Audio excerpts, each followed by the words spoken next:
Jai Gurudev and a very good morning my dear children. Today we are going to see about orbital speed and time period of the satellites. Yesterday we have derived derivation for escape speed. Today we are going to see for orbital speed. So what is orbital speed? Orbital speed is the speed with which a satellite revolves around the earth. So the speed needed by the satellite to move around the earth is called as orbital speed. For example, let us consider a satellite is revolving around the earth and this RE is radius of the earth and the height is h. So the gravitational force F is equal to G me into m divided by total distance means RE plus h. So this is RE plus h the whole square. If an object is moving in a circular path, it has centripetal force. So centripetal force Fc is equal to m v squared by r. Here the distance is RE plus h. So the centripetal force is m v squared by RE plus h. The necessary centripetal force is supplied by the force of gravitation. So we are going to equate these two equations. M v squared by RE plus h is equal to G into me into m divided by RE plus h whole square. So RE plus h, 1 gets cancelled, m gets cancelled. So v squared is equal to G into me divided by RE plus h. And the orbital velocity V0 is equal to square root of Gme divided by RE plus h. Okay, capital G is gravitational constant, me is mass of the earth, RE is radius of the earth, h is the height at which the satellite is launched. Okay, so this is the expression for orbital velocity. Okay. So as h increases, we can see that as h increases, the velocity of the orbital velocity of the satellite decreases because it is in the denominator. H increases, V0 gets decreases. Next we have to find out time period of the satellite. Time period of the satellite.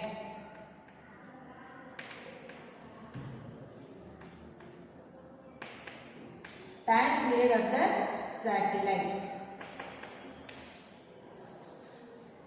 Time period, what is the formula? Velocity is equal to distance or displacement. Distance by time taken. Here total distance is 2 pi into RE plus h. Time is t. Velocity is orbital velocity, 2 pi into RE plus h divided by V0. What is the formula for V0? Square root of Gme and this is square root of RE plus h. Now you take it inside, this is 1, this is half. So how will you take it inside the square root? If you want to take this inside the square root, you have to square it. The square into 1 RE plus h whole cube divided by Gme. This is the time period of the satellite. Formula to find out the time period of the satellite, t is equal to 2 pi into RE plus h whole cube divided by Gm total square root. If not, you can write half plus 1, 1 plus half, that is 3 by 2 also you can write. Okay. Then we are going to square this equation. You square this. So you get t squared is equal to 4 pi squared into RE plus h divided by Gme. 4 pi squared constant, G constant, Me constant. So we can write it as t squared is equal to C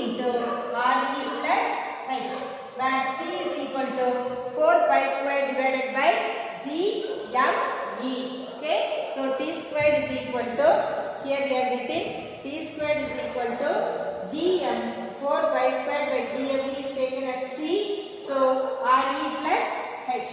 So time period of the satellite means T is equal to 2 pi, or you can even write like this, 2 pi into, this is power 1 power half, power 1 plus half is 3 by 2, therefore it can be written as 3 by 2. This is GME, power half means square root means power half, 3 by 2 by half, or if you take it inside cube, all these things you can do for simplification. But time period na enna formula, time period is equal to total distance by time taken. அப்ப distance க்கு வந்து 2 pi into RE plus H by T. Okay, அப்ப இந்த formula பாத்துக்கற orbital speed and also time period of the satellite. Orbital speed na என்ன சொல்லிட்டோம், the velocity needed for a satellite to complete its rotation is called as orbital speed. ஒரு ஹைட்ல launch பண்ணோனே அது சுத்தி வரதுக்கு எடுத்துக்கிற வெலாசிட்டிக்கு பேர் தான் ஆர்பிட்டல் வெலாசிட்டி. ஓகே, அப்ப ஆர்பிட்டல் வெலாசிட்டிக்கு என்ன பண்றோம், first we are finding out the relation for acceleration due to gravity. Acceleration due to the force of attraction F is equal to G m1 m2 by r squared. இங்க G me into m by என்ன டிஸ்டன்ஸ்ல satellite வச்சிருக்கோம், at a distance h, therefore re plus h whole squared, and centripetal force is equal to mv squared by r, mv squared by re plus h. Okay, அப்ப இது ரெண்டையும் equate பண்றோம். the necessary centripetal force is applied by the force of attraction. அதனால GMME by RE plus H whole squared is equal to mv squared by r. அதுல இருந்து v squared க்கு ஒரு expression எடுக்கிற, v க்கு square root of GME by RE plus H. Next time period of the satellite என்னன்னு பார்க்க போறோம். Time பீரியடுக்கு total distance by time taken. டிஸ்டன்ஸ்னா ஒரு ஃபுல் சர்க்கிளுக்கு 2 pi r, இங்க ரேடியஸ் வந்து RE plus H, 2 pi into RE plus H divided by VE க்கு என்ன formula, GME by RE plus H. RE plus H நியூமரேட்டருக்கு எடுத்துக்கிற, RE plus H whole cube by square root of GME. Okay, square on both sides. T squared is equal to 4 pi squared by GME into RE plus H whole cube. Okay, அப்ப T squared is proportional to RE plus H whole cube னு போடுறீங்க. whole cube, இது வந்து whole cube விட்டுட்டேன், whole cube. அப்ப T squared is proportional to RE plus H whole cube. Okay, அதை பார்த்துக்கலாம். அடுத்து என்ன பண்ண போறோம், இதே டைம் பீரியட்ல we are going to find out another relation when the satellite is nearer to the earth, when height h is very lesser than, height h is very much lesser than r. When satellite is closer, satellite is closer போறனா போட்டுட்டு என்ன பண்ண போறோம், இப்ப இங்க என்ன formula கொடுத்திருக்கு பாரு, time பீரியடுக்கு இங்க T squared is equal to 4 pi squared by GME by RE plus H whole cube னு இருக்கு. This is very lesser. அப்ப இந்த H எடுத்துட்டு டைரக்ட்டா என்ன போட போறோம், RE போட போறோம். ஓகே, அப்ப T squared is equal to,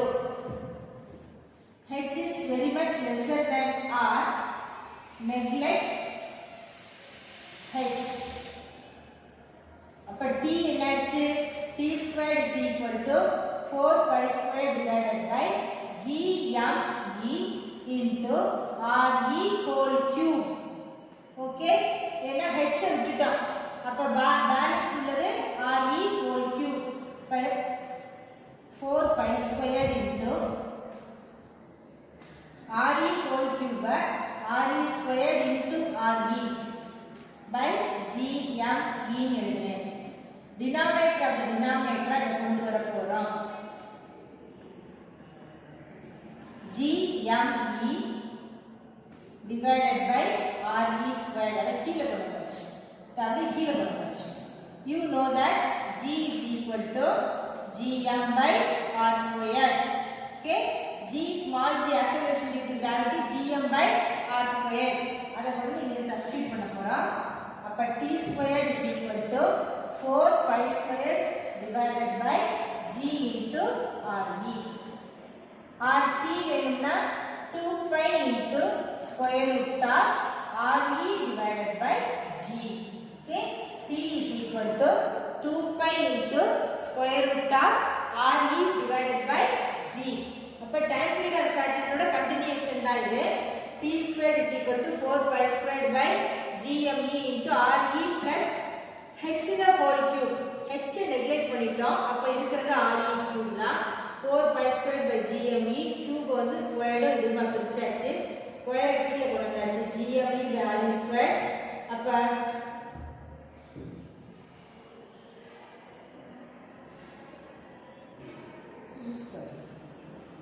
gme by re squared. அதுக்கப்புறம் இது re அப்படியே இருக்கு. இது g is equal to gm by r squared. Okay, அப்ப 4 pi squared by gm by re squared into re. இதுக்கு பதிலா என்ன போட போறோம்? small g. 4 pi squared by g into re or t is equal to 2 pi into square root of re divided by g. Okay, இத பார்த்துக்கலாம். Next, we have to calculate the energy of the satellite. இப்போ இந்த time period ஃபுல்லா பார்த்துப்போம். அப்படியே இதுதான் time பீரியடோட derivation. Continuation இந்த பக்கத்துல இருந்து டைம் பீரியட்னா டோட்டல் டிஸ்டன்ஸ் பை நம்ம டைம் டேக்கன். அப்போ 2 pi into re plus h by t. அதை உள்ள கொண்டு வந்தீங்கன்னா ஹோல் கியூப்னு கொண்டு வந்துட்டு t squared is equal to c into re plus h whole cube. அடுத்து when satellite is closerனு கொண்டு வந்துட்டு h is very very small. அப்போ h நெக்லெக்ட் பண்ணிடலாம். அப்போ 4 pi squared into re cube இருக்கு. அப்போ divided by gme. இதில் 4 pi squared in re cube re squared into re. denominator of the denominator always numerator கொண்டு போகலாம். அதனால gme by re squared எழுதிட்டா நமக்கு என்ன கிடைக்குது? gme by re squared. But we know that small g is equal to gm by r squared. So t squared is equal to 4 pi squared by g into re. Or t is equal to 2 pi into square root of 4 re divided by g. Next topic is weightlessness. இப்போ weightlessnessக்கு போகிறதுக்கு முன்னாடி we have to define what is weight. இப்போ objects on the earth it experiences a gravitational force. But the gravitational force acting on the object is called as its weight. அப்போ gravitational forceங்கிறது என்ன? Force is equal to m into a. General formula. Acceleration due to gravity இருக்கனால m into g. This force acts downwards towards the center of the earth. Okay, all the objects are attracted towards the center of the earth. அப்போ நம்ம when we are standing on the floor நமக்கு two forces are acting on us. என்னெல்லாம் force அப்படின்னு பார்த்தோம்னா gravitational force it is acting downwards and another normal force is exerted by the floor upwards. That is why it keeps us in rest. இப்போ weight of an object w வெயிட்டுங்கும் போது it is a vector ஞாபகம் வச்சுக்கணும். It is defined as the downward force whose magnitude w is equal to the upward thrust that must be applied on the object to hold it at rest. அல்லது இதை வந்து ஒரு constant relative velocity to the earth னு define பண்ணலாம். The direction of weight is in the direction of gravitational force. weight ஓட directionும் gravitational force ஓட directionும் சேமா இருக்கும். ஓகே, அப்போ வெயிட்டுங்கிறது the force with which the earth attracts the object. ஆனால் force தான் வெயிட்டுன்னு சொல்லக்கூடாது டைரெக்டாக. அதாவது m into g அதுதான் நமக்கு வெயிட்டுன்னு டிஃபைன் பண்ணுறோம். இப்போ இது எப்படி இருக்குது? It is acting towards the centre of the earth. Acting towards the centre of the earth. நம்ம வந்து ஒரு தரையில் நிற்கும் போது நம்மளை அட்ராக்ட் பண்ணுறது எர்த்தோட அட்ராக்ஷன். ஆனால் நமக்கு வந்து ஒரு அப்வர்ட் ஃபோர்ஸ் அதில் ஆக்ட் பண்ணுது. That is the floor is giving us an upward force. அதனால தான் நம்ம ரெஸ்ட்டில் இருக்கிற மாதிரி நம்ம ஃபீல் பண்ணுறோம்.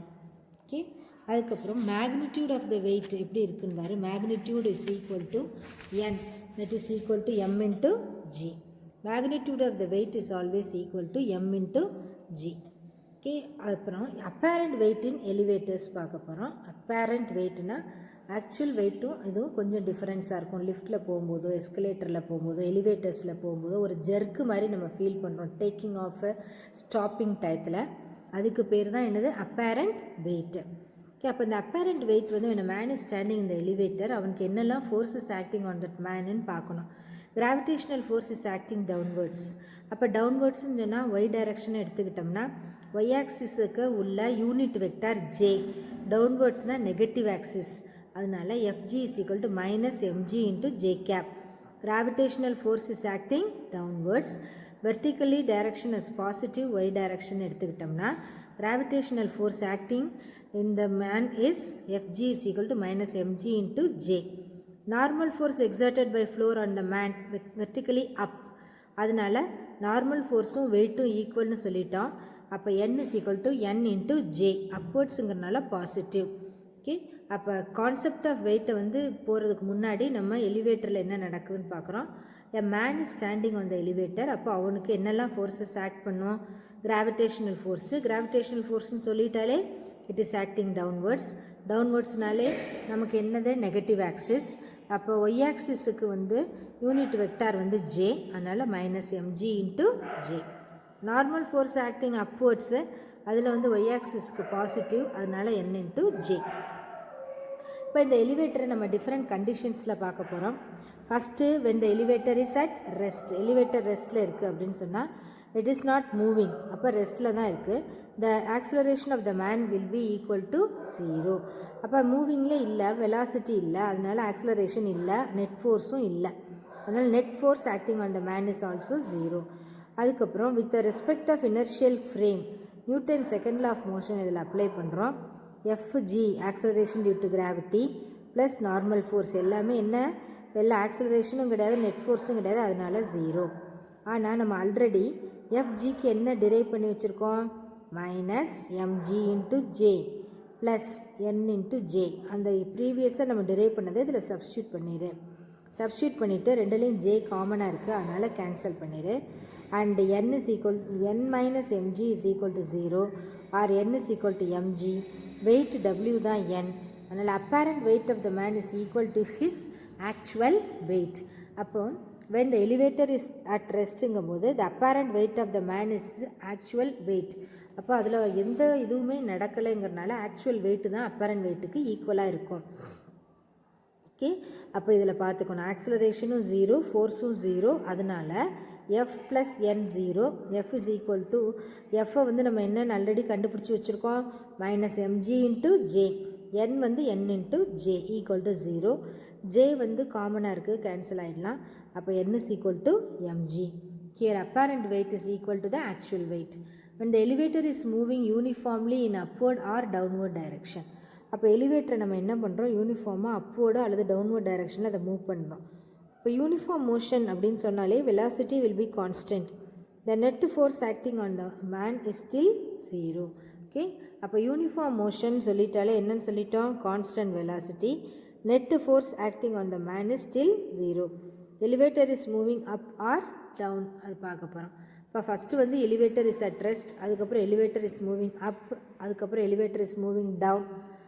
Moving up or down in the direct, moving யூனிஃபார்ம்லின்னு போட்டிருக்கு. யூனிஃபார்ம்லினா யூனிஃபார்ம் டைரக்ஷன்.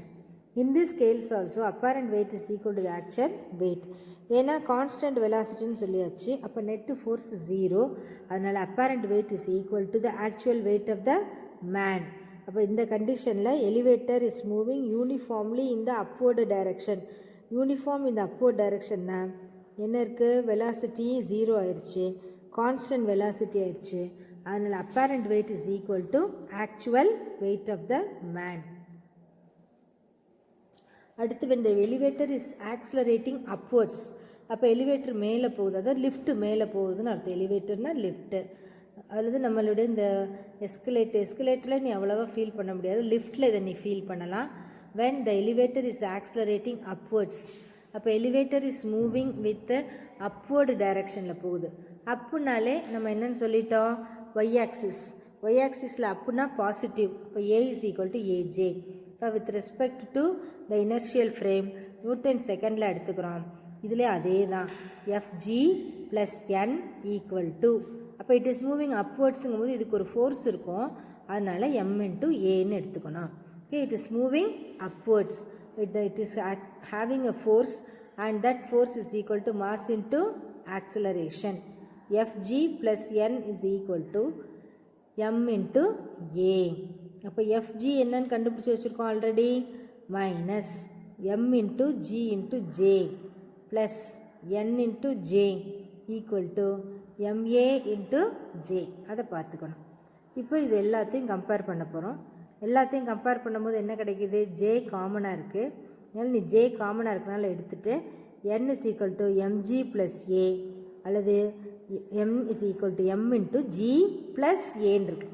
அப்போ ப்ளஸ்ன்னா இங்கே நமக்கு ஆட் ஆயிடுச்சு. அப்போ apparent weight is greater than the actual weight. அப்போ மேலே போகும்போது நம்மளோட ஒரிஜினல் வெயிட்டை விட நம்ம கூடுதலாக கொஞ்சம் வெயிட்டாக இருக்க மாதிரி ஃபீல் பண்ணுறோம். Okay, apparent weight of the man is greater than the actual weight. சரியா? அப்போ அப்பேரண்ட் வெயிட் வந்து எப்படி இருக்குது, greater than the actual weight of the man. அதை பார்த்துக்கணும். அப்போ இந்த கேஸ் 1ல் என்னன்னு பார்த்துட்டோம், when the elevator is at rest. Elevator ரெஸ்ட்டில் இருந்துச்சுன்னா acceleration of the man is 0, net force 0. அப்போ n is equal to mg, apparent weight of the man is equal to his actual weight. Elevator is moving uniformly. Uniform மோஷனாக இருந்தாலும் எப்படி இருக்கும், net force acting on the man is still 0. அப்போ apparent weight of the man is equal to the actual weight of the man. Okay, அதுக்கப்புறம் மூணாவது தான் when the elevator is accelerating upwards. upwardsனா என்னன்னு சொல்லிட்டோம், is moving up. f plus n is equal to m into a, mg into j plus nj equal to ma into j. n is equal to m into g plus a. n is equal to m into g plus a. ப்ளஸ்ன்னு சொல்லியிருக்கிறதுனால m into g தான் weight. ஆனால் இங்கே என்ன normal force எவ்வளோ இருக்குது, m into g plus a. ஏங்கிற ஆக்சலரேஷனை எக்ஸ்ட்ராவை add பண்ணியிருக்கோம். So here weight of the object is greater. So the apparent weight of the man is greater than its actual weight. அதை பார்த்து வச்சுக்கணும். Next when the elevator is accelerating downwards, அதுக்கப்புறம் வந்து downwards தான், elevator is accelerating down. அப்போ downward டைரக்ஷனாக இருந்துச்சுன்னா acceleration வந்து minus A into J. அப்போ இதில் FG plus N is equal to MA தான். எஃப்ஜி என்ன, minus MG into J plus NJ minus MA into J. இதில் எல்லாத்தையும் கம்பேர் பண்ணும்போது n is equal to M into G minus ஏன்னு இருக்கு. ஜியிலேருந்து ஏயை subtract பண்ணியாச்சு. அப்போ ஏயோட வேல்யூ ரொம்ப லெஸ்ஸர்னு மீனிங் இந்த இடத்துல. ஓகே, இப்போ n is equal to M into G minus A. மைனஸ்னால் the man is lesser than his actual weight. அதனால தான் லிஃப்ட்டு கீழே வரும்போது அப்படியே நமக்கு டக்குன்னு கீழே நம்ம விழுகிற மாதிரி நம்ம ஃபீல் பண்ணுறோம். Because the actual weight is lesser than the apparent weight. Okay, the apparent weight of the man is lesser than his actual weight. அப்போ இந்த 4 கேஸையும் படிச்சுருக்கணும், டெரிவேஷன்ஸை எழுதி பார்த்துக்கோ. அடுத்து weightlessness of freely falling bodies. Freely falling ஆப்ஜெக்ட்ஸ்க்கு மட்டும்தான் கிராவிடேஷனல் ஃபோர்ஸ் இருக்கும். அப்போ they are not in contact with any other surface. அப்போ normal force acting on the object will be always 0. The downward acceleration is equal to the acceleration of gravity. Okay, இப்போ இதில் நம்ம என்ன செய்கிறோம், downward டைரக்ஷனை பார்க்குறோம். ஏ equal to ஜின்னு கொடுத்தாச்சுன்னா ஏயும் ஜியும் ஈக்குவலாக இருக்குதுன்னு வச்சுக்க. அப்போ n is equal to M into G minus A. அப்போ ஜி மைனஸ் ஜின்னு கொடுக்கும்போது டோட்டலி இட் பிகம்ஸ் 0. அப்போ it is called as the state of weightlessness. when the lift falls, wire cut ஆகிட்டு விழுகும்போது A is equal to G, the person inside the elevator is in the same state of weightlessness or free fall. Okay, அதுதான் இங்கே முக்கியம். when an apple was falling from the tree, weightlessness. ஆனால் when it hits the Newton's head, it gain weight. Okay, அப்போ வந்து இதுலேருந்து தான் நம்ம அதை பார்க்கணும். எலிவேட்டர் இஸ் ஆக்டிங் டவுன்வேர்ட்ஸாக இருந்தால் என்ன, அப்வேர்ட்ஸாக இருந்தால் என்னன்னு பார்த்துக்கணும்.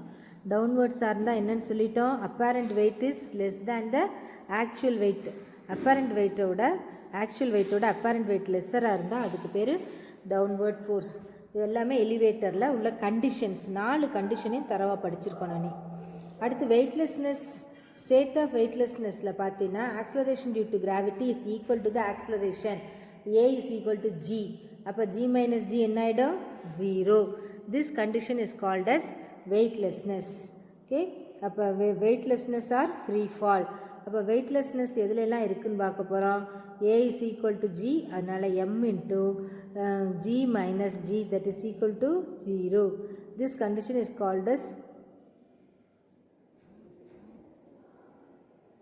weightlessness. The lift cuts, weight falls or cut ஆயிருச்சுன்னா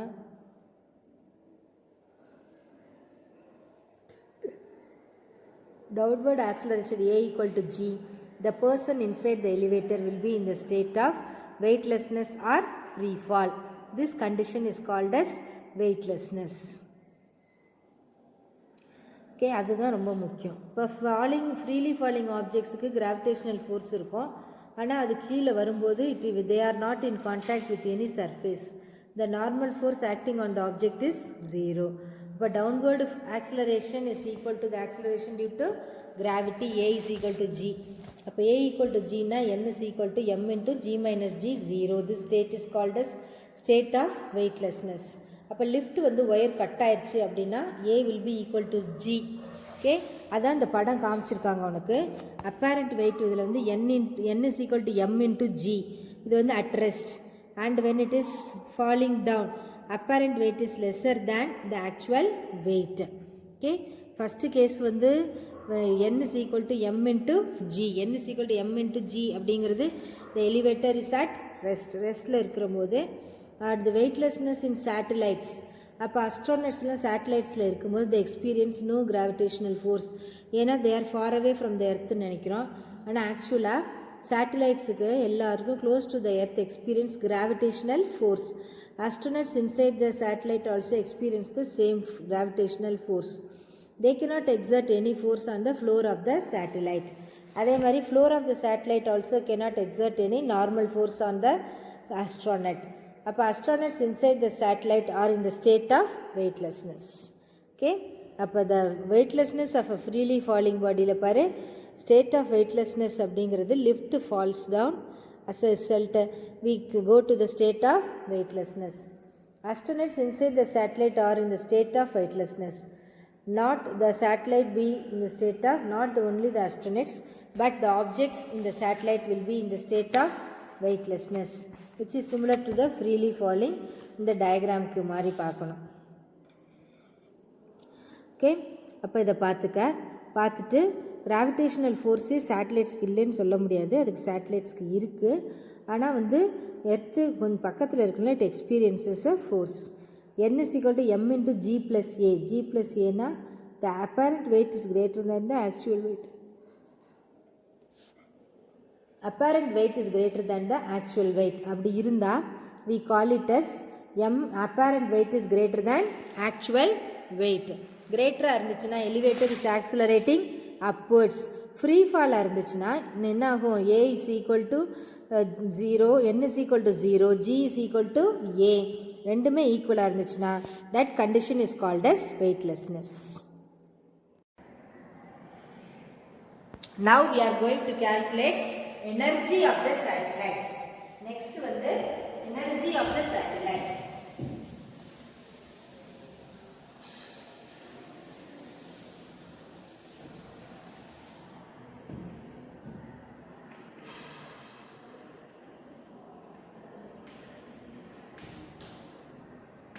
அப்போ டோட்டல் எனர்ஜி கால்குலேட் பண்ணலாம். ஃபர்ஸ்ட் எனர்ஜி கண்டுபிடிக்கிறதுக்கு என்ன பண்ண போறோம்? we are going to calculate potential energy, kinetic energy, அதுக்கப்புறம் total energy. ஃபர்ஸ்ட் potential energyக்கு என்ன formula? minus gmm by r. இங்க it is at a height h, அதனால gmm by re. ஓகே, அதுக்கப்புறம் என்ன பண்ண போறோம்? கைனடிக் எனர்ஜிக்கு என்ன formula? half m v squared. அதுல இருந்து v ஐ கால்குலேட் பண்ணிக்குவோம். v is equal to என்ன வருதுன்னு பார்த்துக்கணும். பார்த்துட்டு நம்மளுடைய ஆர்பிட்டல் வெலாசிட்டியில v க்கு என்ன ஃபார்முலா போட்டோம்? Square root of gm by re plus h. அதை கொண்டு வந்து கைனடிக் எனர்ஜியில சப்ஸ்டிட்யூட் பண்ண போறோம். அப்ப எனர்ஜி ஆஃப் தி சேட்டலைட்ல ஃபர்ஸ்ட் பொட்டன்ஷியல் எனர்ஜி என்னன்னு பாருங்க.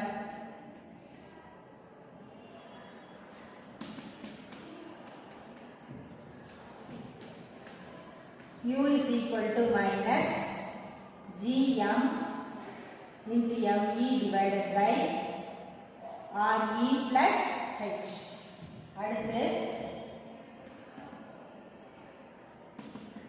kinetic energy is equal to half m v squared. Orbital velocity v என்னன்னு சொல்றோம்? gmv divided by re plus h க்கு ஸ்கொயர் ரூட். அதை கொண்டு இங்க சப்ஸ்டிட்யூட் பண்ண போறோம். அப்ப kinetic energy is equal to half into m into square root of gmv divided by re plus h. Okay? அப்ப kinetic energy க்கு என்ன ஃபார்முலா கிடைச்சிருக்கு? இந்த ஹோல் ஸ்கொயர் இருக்குல இங்க. அதனால இந்த ஹோல் ஸ்கொயர் பண்ணிடுறோம். So kinetic energy is equal to half into g into m into me divided by re plus h. Okay? அப்ப potential energy u வந்து minus g m by re plus h. kinetic energy half m v squared தான். ஆனா orbital velocity வந்து இங்க substitute பண்றோம். அப்படி substitute பண்ணும்போது whole square அதனால ஸ்கொயர் ரூட் போய்டும். as a result you get half into g into me by re plus h. இது kinetic energy. Then we have to find out the total energy. Total energy calculate பண்ண போறோம். அப்ப half gmme by r plus h minus 1 subtract பண்ண போறோம். Total energy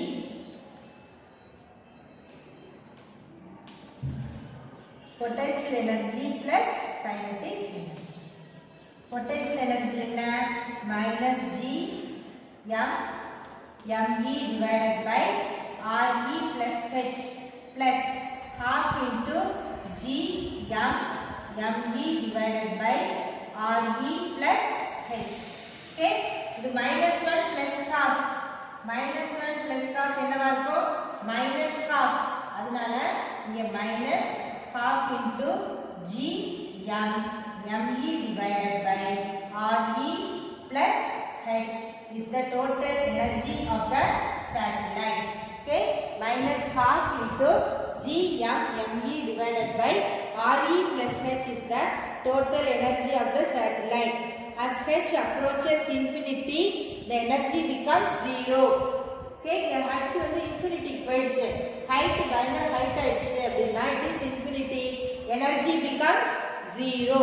Okay? அப்ப physical meaning என்ன? Satellite is completely free from the influence of acceleration due to gravity, and without acceleration due to it is able to revolve around the planets. அதான் முக்கியம் இங்க. Okay? அடுத்து நம்ம geostationary satellite and polar satellites னா என்னன்னு பார்க்கணும். அதுக்கு முன்னாடி எனர்ஜி இன்னொரு தடவை பார்த்துடலாம். எனர்ஜிக்கு என்ன ஃபார்முலா? potential energy u என்ன? minus g me by r plus h. kinetic energy என்ன? half m v squared. v க்கு பதிலா square root of g me by r plus h substitute பண்ண whole square பண்ணா square root போய்டும். அப்ப half into g me by r plus h. total energy என்ன? potential plus kinetic. இது minus இது plus ரெண்டு add பண்ணிடா minus half into gm into me by r plus h. Then we are having two type of satellites, geostationary and polar satellites. Geostationary satellites have the time period equal to that of time period of our earth, so it is revolving along us. அது நம்மளோட சேர்ந்து சுத்திக்கிட்டே இருக்கும். அந்த satellite பேரு geostationary satellites. அப்ப geostationary satellites க்கு time period என்னன்னு பார்க்கலாம். அப்படி stationary geostationary satellite. அப்ப டைம் பீரியட் என்ன ஃபார்முலா சொல்லிட்டோம்? t squared is equal to 4 pi squared divided by gme squared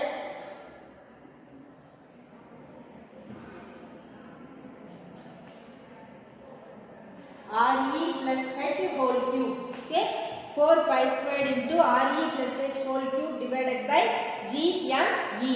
At which height the satellite should be launched so that it is a geostationary satellite calculate பண்ண போறோம்.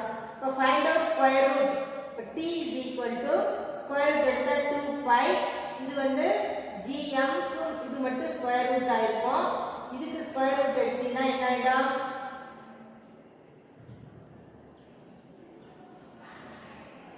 re plus h to the power of 3 by 2 வரும். அப்ப நம்ம first re plus h இந்த பக்கம் கொண்டு வந்துப்போம். அப்புறம் இத பண்ணிக்கலாம். ஸ்கொயர் ரூட் எடுத்தா கொஞ்சம் ப்ராப்ளம் வரும். இது இங்க கொண்டு வா. நமக்கு h தான் கால்குலேட் பண்ணனும். அப்ப re plus h whole cube is equal to 4 pi squared divided by t squared into gme. We have to calculate h.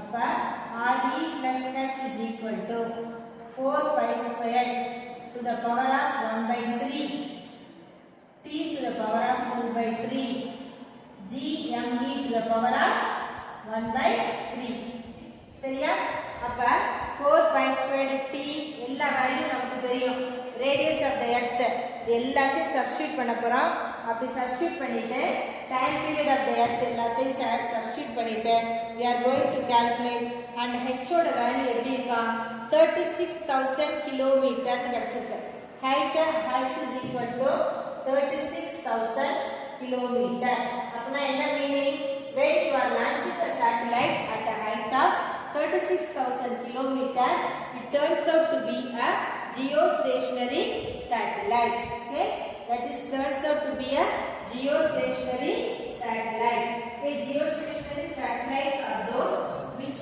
are revolving around our earth okay அப்ப அதுக்கு வந்து என்ன செய்றோம் நம்ம geostationaryனா these satellites are revolving around our earth with a time period equal to that of our earth அதாவது 24 hours one dayங்கற மாதிரி அதுவும் நம்மளோட சேர்ந்து சுத்திக்கிட்டு இருக்கோம் அப்ப t is equal to 4 pi squared by gme into re plus h whole cube இத இந்த பக்கம் கொண்டு வா height தான் நம்ம கால்குலேட் பண்ண போறோம் அப்ப re plus h is equal to 4 pi squared to the power of 1 by 3 t squared க்கு power 1 by 3 gme க்கு power 1 by 3 எல்லா வேல்யூவையும் நீ கால்குலேட் பண்ணினா you are getting that geostationary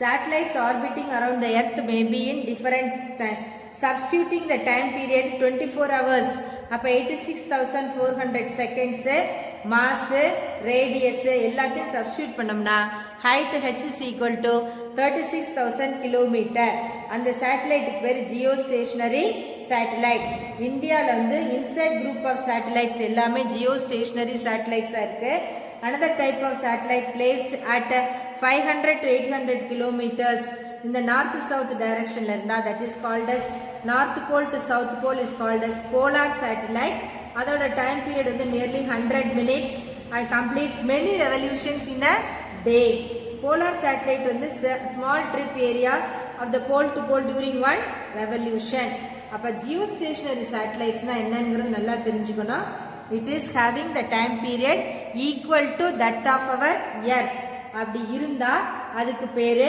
geostationary satellite for time period of the earth 24 hours 86400 seconds